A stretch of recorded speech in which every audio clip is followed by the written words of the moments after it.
నీటి పరీక్ష లీకేజీ వ్యవహారంపై దేశవ్యాప్తంగా కలకలం రేగుతున్న వేళ ఆందోళనలు చేపట్టిన విద్యార్థులకు సుప్రీంకోర్టులో ఊరట లభించింది.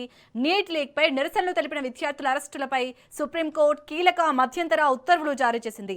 నేర చరిత్ర లేని అరెస్టైన విద్యార్థులందరినీ వెంటనే విడుదల చేయాలని ఆదేశించింది. కేంద్రంతో పాటు ఆయా రాష్ట్ర ప్రభుత్వాలకు సుప్రీం నోటీసులు జారీ చేసింది. తదుపరి విచారణ ఆగస్టు 3కు వాయిదా వేసింది.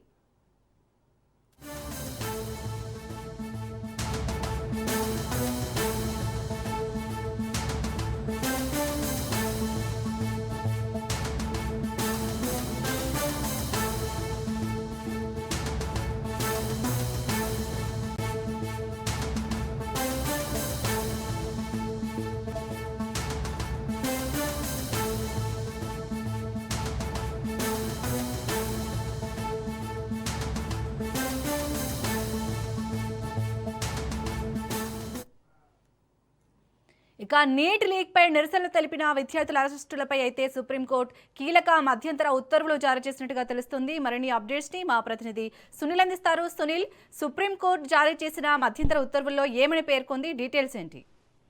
నీట్ పేపర్ లీక్ పై ఆందోళన చేస్తున్న విద్యార్థులకు సుప్రీంకోర్టులో భారీ ఊరట లభించని చెప్పవచ్చు. విద్యార్థులపై అదేవిధంగా నిరసనకారులపై మధ్యంతర ఉత్తర్వులు జారీ చేసింది సుప్రీంకోర్టు. అరెస్ట్ అయిన విద్యార్థులను వెంటనే విడుదల చేయాలంటూ కూడా సుప్రీంకోర్టు ఆదేశాలు జారీ చేసింది. మరోవైపు నేర చరిత్ర లేనటువంటి విద్యార్థులను వెంటనే విడుదల చేయాలి, ఘటనకు సంబంధించిన సీసీటీవీ కెమెరాలు మొత్తం కూడా సబ్మిట్ చేయాలంటూ కూడా సుప్రీంకోర్టు కేంద్రానికి ఆదేశాలు చేస్తుంది. విద్యార్థులపై పెట్టినటువంటి కేసులు వెంటనే ఉపసంహరించుకోవాలి. కేంద్రంతో పాటు ఆయా రాష్ట్ర ప్రభుత్వాలకు సుప్రీంకోర్టు నోటీసులు కూడా జారీ చేయాలి. పోలీసుల తరఫున అటు సోలిసిటర్ జనరల్ తమ వాదన కూడా వినిపించారు. నిపుణుల మొత్తం సుమారు 3,000 మంది విద్యార్థులు పాల్గొన్నట్టు కూడా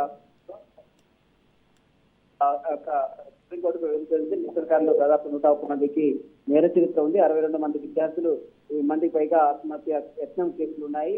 క్రిమినల్ దాదాపు 62 మందికి అంటూ కూడా తుషార్ మెహతా ఈ రోజు సుప్రీంకోర్టుకు వివరించింది. ఆందోళనలో దాదాపు 200 మంది పైగా పోలీసులు గాయపడ్డట్టు కూడా తుషార్ మెహతా కోర్టుకు తీసుకెళ్ళింది. అయినప్పుడు కూడా సుప్రీంకోర్టు మాత్రం వారిపై ఉన్నటువంటి కేసులను వెంటనే బేషరతుగా ఎత్తివేయాలి, అరెస్ట్ చేసినటువంటి విద్యార్థులు కూడా వెంటనే విడుదల చేయాలంటూ కూడా ఈ రోజు కేంద్రానికి ఆదేశాలు జారీ చేయాలి.